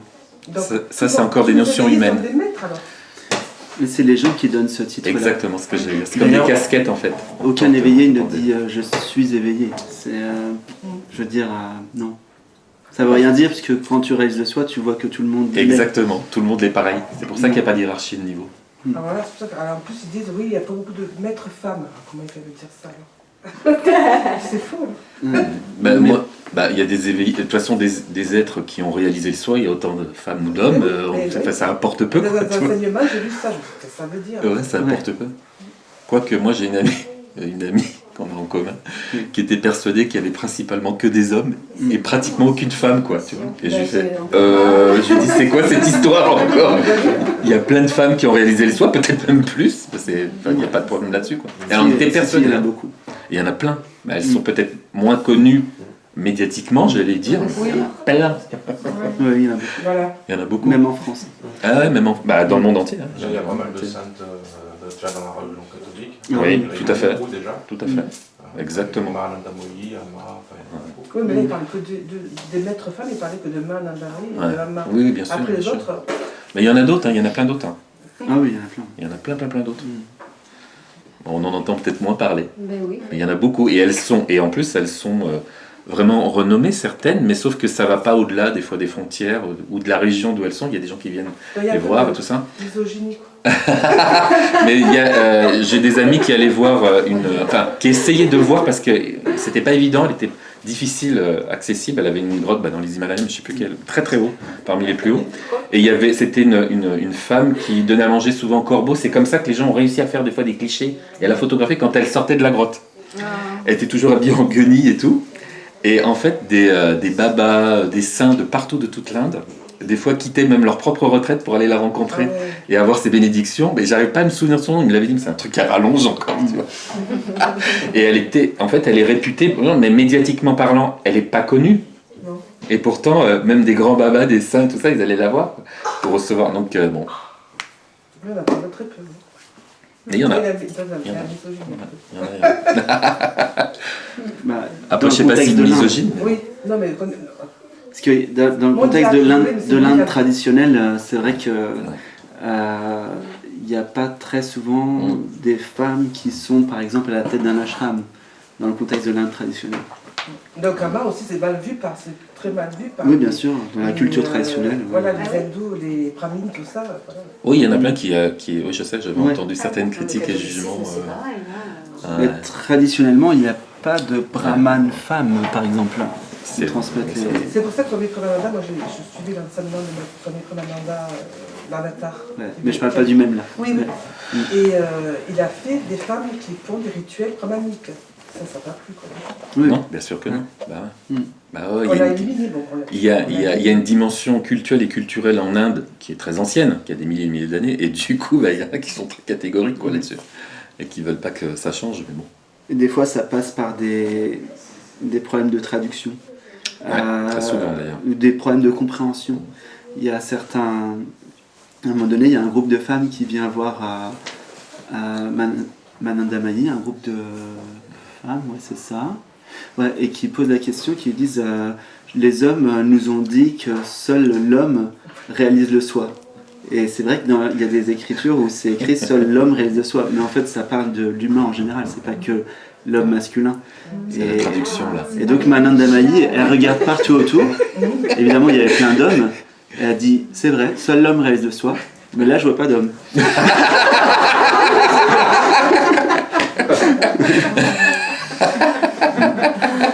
C'est ça.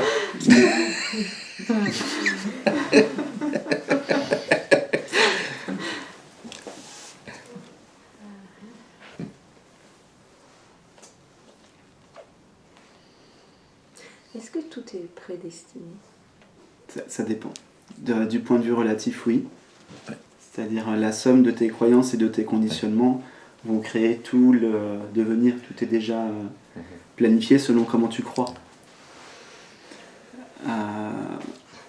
Mais Absolument. dans l'absolu, non.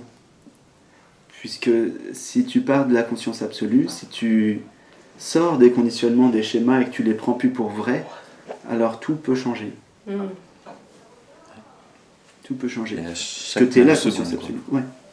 Chaque Donc seconde. tu peux tout recréer. Tout est possible. Ouais. Génial. Il y a pas longtemps, justement,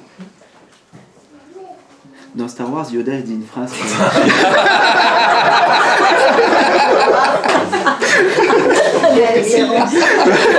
Prenez des références authentiques. Yoda dans Star Wars. Et donc Yoda.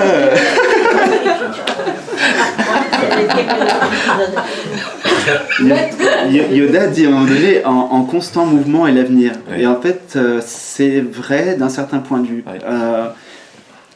Quand la personne est complètement identifiée au point de vue relatif et qu'elle se croit être une personne, à ce moment-là, tout va être facilement